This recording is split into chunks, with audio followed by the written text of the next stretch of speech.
दोस्तों नमस्कार आदाब। आप देखना शुरू कर चुके हैं आजकल टाइम्स। आप इस चैनल को सब्सक्राइब करके आप इसे और लोगों तक पहुंचाने में हमारी मदद कर सकते हैं। आसनसोल में लगा रोजगार का महाकुंभ, हजारों युवाओं को मौके पर मिलेगा रोजगार। आसनसोल में मंत्री मलय घटक के नेतृत्व में आज आसनसोल के श्रमिक भवन में सब रीजनल एम्प्लॉयमेंट एक्सचेंज द्वारा जॉब फेयर कार्यक्रम का आयोजन किया गया, जिसमें स्थानीय एम्प्लॉयमेंट एक्सचेंज में पंजीकृत बेरोजगार युवक युवतियों को उनकी योग्यता के आधार पर कंपनियों द्वारा डायरेक्ट अपॉइंटमेंट प्रदान किया गया। यहां पर 11 कंपनियां आए थे जिन्होंने युवाओं को इंटरव्यू लिया और उनकी योग्यता के आधार पर और कंपनी में जरूरत के मुताबिक एम्प्लॉयमेंट दिया गया। इस मौके पर यहां मंत्री मलय घटक, जिला शासक एस पुन्नावलम, डिप्टी मेयर अभिजीत घटक, चेयरमैन अमरनाथ चटर्जी के अलावा वर्तमान प्रशासनिक अधिकारी और विशिष्ट लोग उपस्थित थे। इस मौके पर मंत्री ने कहा कि ममता बनर्जी हमेशा युवाओं के रोजगार के लिए सोचती है। यही वजह है कि एम्प्लॉयमेंट एक्सचेंज में रजिस्टर्ड इन बेरोजगार युवाओं के नाम पंजीकृत हैं। आज उनका 11 कंपनियों द्वारा इंटरव्यू के बाद योग्यता के आधार पर अपॉइंटमेंट दिया जा रहा है।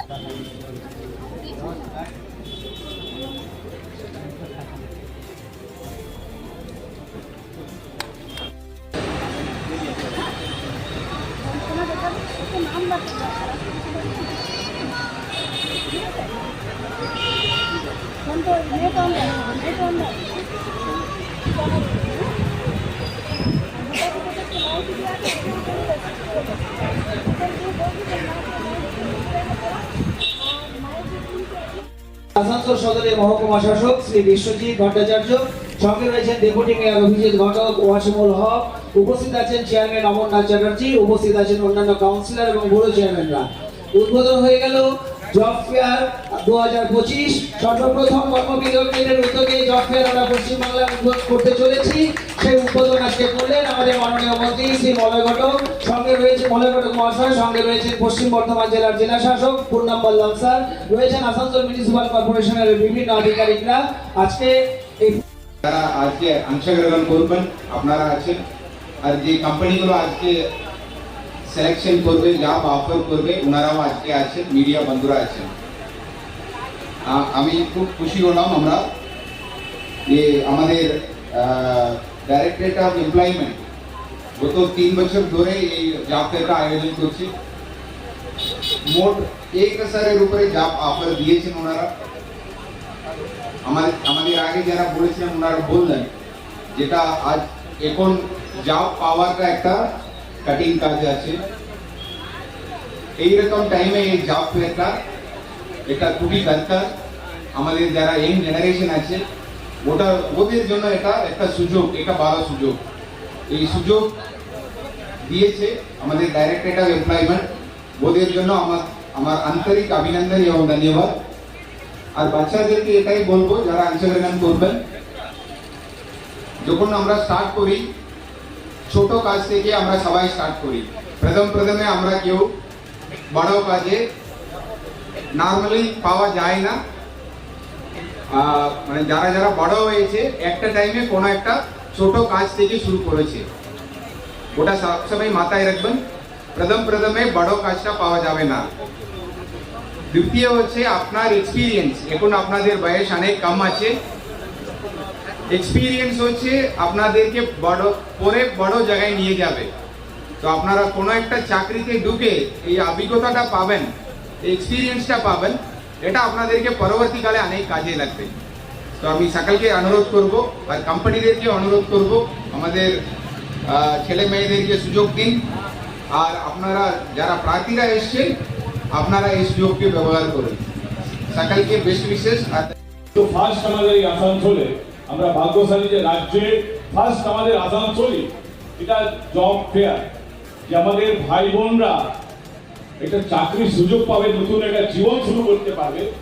তাকে এদিক ওদিক হারানি, যে জায়গাতে আজকে সারা দেশে লোক চাকরি হারা হচ্ছে, বেরোজগারের সংখ্যা বাড়ছে, কিন্তু এই মামাটি সরকারের মাননীয় মুখ্যমন্ত্রী মমতা বন্দ্যোপাধ্যায় এই রাজ্যে করিয়ে দেখিয়ে দিচ্ছে যে সারা দেশে লোক কাজ হারাচ্ছে, কাজের জন্য জীবন দিয়ে দিচ্ছে।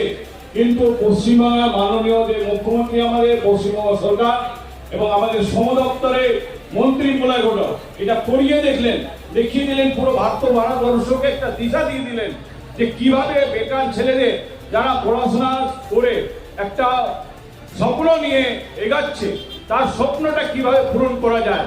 আমরা এবার আসানসোল বাসীদের তরফ থেকে মাননীয় মলয় ঘটক সহ মমতা ব্যানার্জিকে ধন্যবাদ জানাই যে এই চেষ্টা আসানসোলের যে আমাদের ভবিষ্যতের যে ছোট ভাই বোনরা যাদের সামনে একটা উজ্জ্বল ভবিষ্যতে, তাদের জন্য এই ফেয়ারটা লাগিয়ে সুযোগ দেওয়ার জন্য ধন্যবাদ জানিয়ে আমি আসানসোল নয়, পশ্চিমবঙ্গের বিভিন্ন প্রান্তে কিন্তু প্রতিষ্ঠিত হতে চলেছে। আমরা দেখতে পাই বুদ্ধি এবং মেধা যখন একসঙ্গে এবং তার সঙ্গে কর্ম যখন যুক্ত হয়ে যায়, তখন কিন্তু সৃষ্টি তৈরি হয়।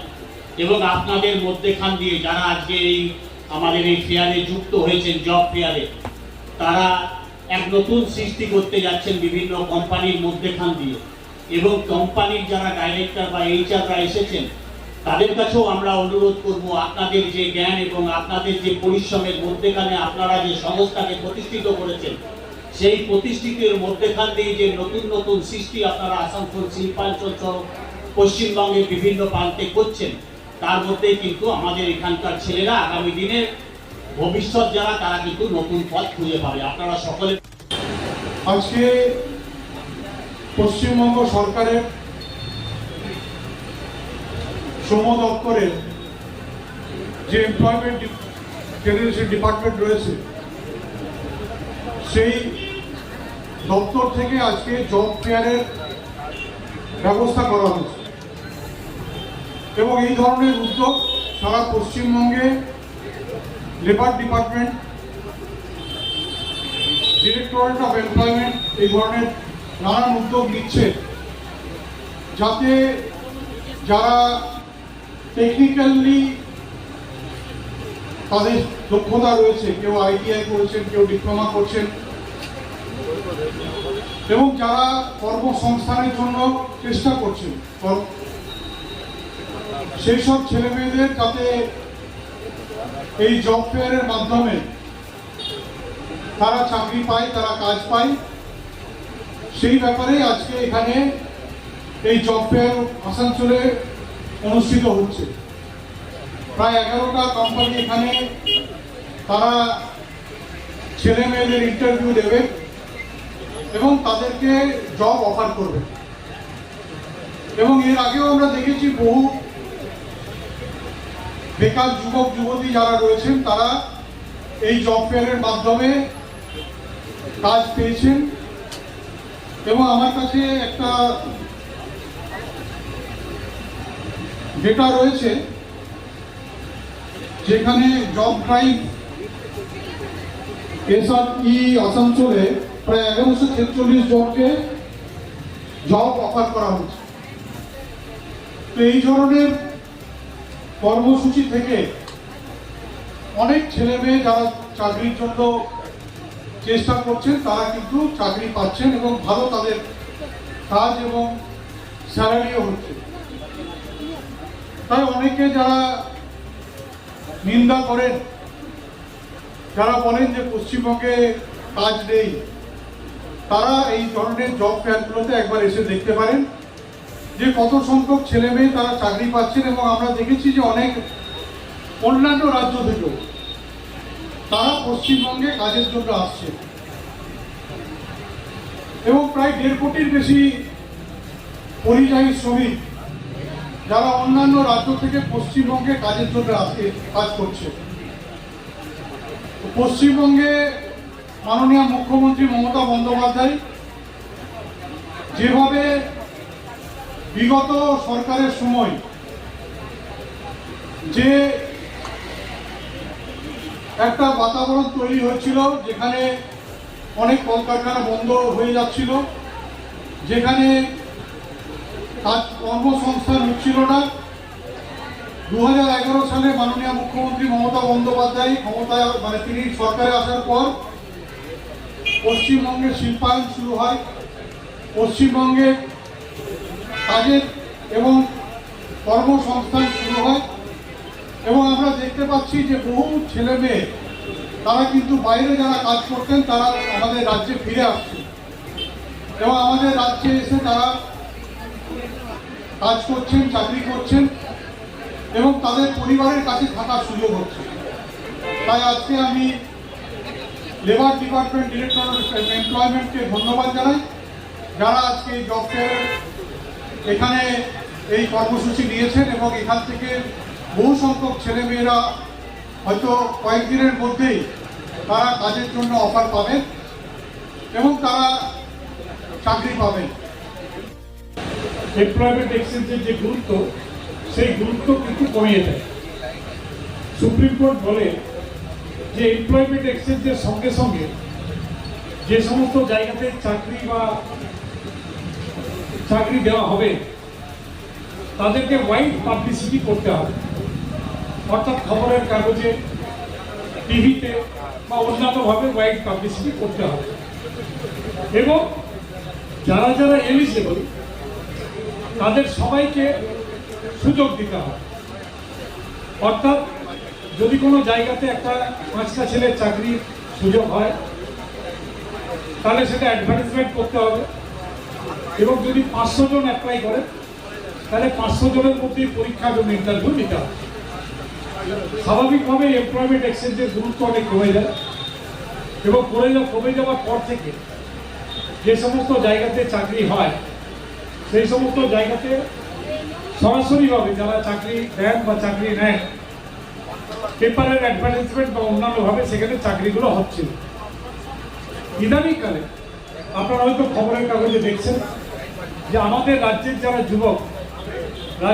যুবকী যারা বিভিন্ন রাজ্যে চাকরির জন্য গেছেন, কিন্তু সেখানে যারা বাংলা ভাষায় কথা বলেন তারা অত্যাচারিত হচ্ছে, তাদেরকে মারধর করা হচ্ছে, এমনকি 2-1জনকে মৃত্যুর মুখেও মৃত্যু হয়েছে 2-1জনের।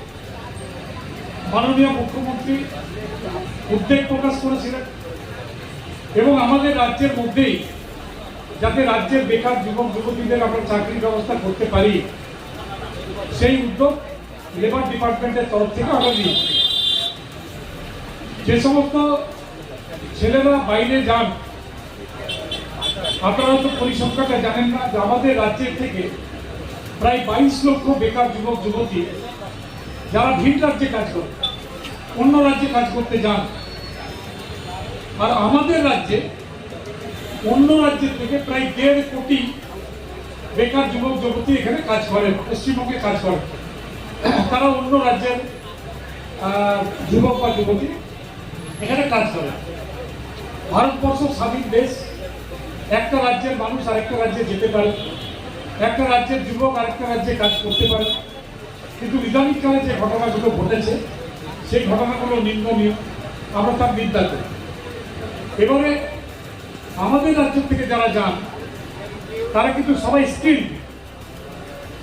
দেখবেন মুম্বাইয়ে যারা সোনার দানার কাজ করে, সোনার কারিগর, তারা সবাই পশ্চিমবঙ্গ থেকে যান। যারা রাজস্থানে জরির কাজ করেন তারা পশ্চিমবঙ্গ থেকে যান। যারা নয়ডা সহ বিভিন্ন বড় বড় শহরে যারা কাজ করতে যান, ম্যাশন মিস্ত্রি, রাজমিস্ত্রি, মুর্শিদাবাদ মালদার যে সমস্ত মিস্ত্রি তারা সেখানে কিন্তু কাজ করতে যান। তাহলে পশ্চিমবঙ্গের যারা স্কিল্ড হ্যান্ড তারা আমাদের রাজ্যের বাইরে যান, সেই রাজ্যের চাহিদা অনুযায়ী সেই রাজ্যের যারা কাজ করেন তারা তাদেরকে নিয়ে যায়। সঙ্গে সঙ্গে বাইরের রাজ্যেরও অনেক, আমি বললাম প্রায় 1.5 কোটির ওপরে মানুষ আমাদের রাজ্যে এসে কাজ করে। কিন্তু আমাদের রাজ্যে যারা বেকার যুবক যুবতী রয়েছে, আমরা এই জব ফেয়ার করছি এই কারণে যে প্রচুর কলকারখানা আছে, যারা যোগ্য, যারা প্রার্থী তাদেরকে খোঁজার চেষ্টা করে এবং এই ডিপার্টমেন্টের মাধ্যমে তারা আমাদের ডিপার্টমেন্টে অ্যাপ্রোচ করেছিলেন, আমাদের ডিপার্টমেন্টের সাথে যোগাযোগ করেছিলেন যে আমরা তো বিভিন্ন কলেজে গিয়ে ক্যাম্পাসিং করি, তা আপনারা ডিপার্টমেন্ট থেকে জব ফেয়ার করে আমাদেরকে কেন বেছে দিচ্ছেন না। তা আপনারা জানেন যে আমাদের ডিপার্টমেন্টের আন্ডারে এমপ্লয়মেন্ট ব্যাংক আছে, এমপ্লয়মেন্ট এক্সচেঞ্জ তো উঠে গেছে, এমপ্লয়মেন্ট ব্যাংক আছে। এই এমপ্লয়মেন্ট ব্যাংকে প্রায় 44 লক্ষ বেকার যুবক যুবতীর নাম নথিভুক্ত আছে। কিন্তু যারা চাকরি পেয়ে যান তাদের নামগুলো তারা কাটিয়ে দেন। স্বাভাবিকভাবেই কারা চাকরি পেয়েছেন কারা চাকরি পাননি সুপ্রিম কোর্টের এই অর্ডারের পরে আমরা জানতে পারি। কিন্তু এখন যারা আজকে এখানে এসছেন, যাদের এমপ্লয়মেন্ট ব্যাংকে তাদের নাম নথিভুক্ত করা আছে, যারা এই অঞ্চলের বেকার যুবক এবং যুবতী, তাদের মধ্য থেকে 11টি কোম্পানি আজকে এখানে এসছেন, যারা আপনাদের থেকে ইন্টারভিউ নিয়ে তারা আজকেই আপনাদেরকে অ্যাপয়েন্টমেন্ট করবেন এবং কনফার্ম করবেন যে আপনারা কোন কারখানায় বা কোন জায়গাতে আপনারা আগামী দিনে কাজ করবেন। এবং ডিএম সাহেব যেটা বললেন, দেখুন শুরুটা কিন্তু সবসময় যদি ভাবেন যে আমি প্রচুর টাকা মাইনে পাবো, আমি প্রচুর ভালো জায়গাতে গিয়ে জয়েন করব, সেটা কিন্তু জীবনে হয় না। জীবনে প্রতিষ্ঠিত হতে গেলে শুরুটা করতে হয়। সুতরাং যে কোনোভাবে যদি একটা জায়গাতে আপনি চাকরিতে ঢোকেন, আপনি যা পাস, হয়তো আইটিআই যদি পাস, তাহলে কোনো টেকনিক্যাল কাজে ঢোকেন, আপনি নিশ্চিতভাবে ধরে নিতে পারেন যে জীবনে ভবিষ্যতে আপনি অনেক বড় জায়গাতে পৌঁছে যাবেন। কারণ পড়াশোনার সঙ্গে সঙ্গে এক্সপিরিয়েন্স, এটা কিন্তু চাকরির ক্ষেত্রে কিন্তু অনেক গুরুত্বপূর্ণ ব্যাপার, অনেক গুরুত্ব বিভিন্ন কলকারখানা দিয়ে থাকে। তাই আমি বলবো যে আজকে আপনারা যারা এসছেন তাদের ভবিষ্যতে যাদের প্রতিষ্ঠিত হন সেই কামনা আমরা করি। আমাদের মাননীয় মুখ্যমন্ত্রী মমতা বন্দ্যোপাধ্যায়, আপনি জানেন,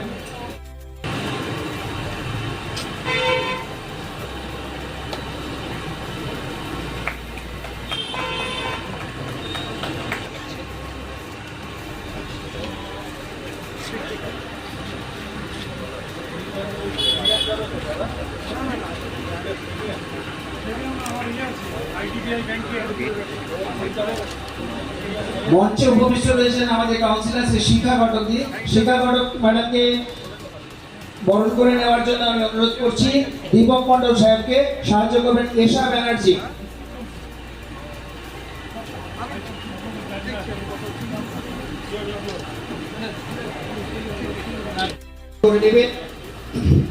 Dipak Mondal, additional director Asansol, additional director Deepak Mondal sir, তাকে অনুরোধ করছি আপনি বরণের কাজ শুরু করুন। তিনশো ছিল স্যার,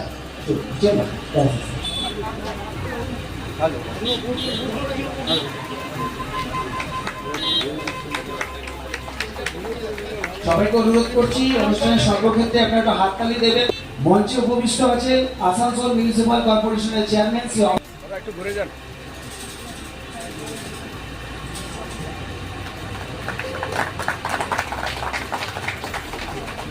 মঞ্চে উপবিষ্ট ডেপুটি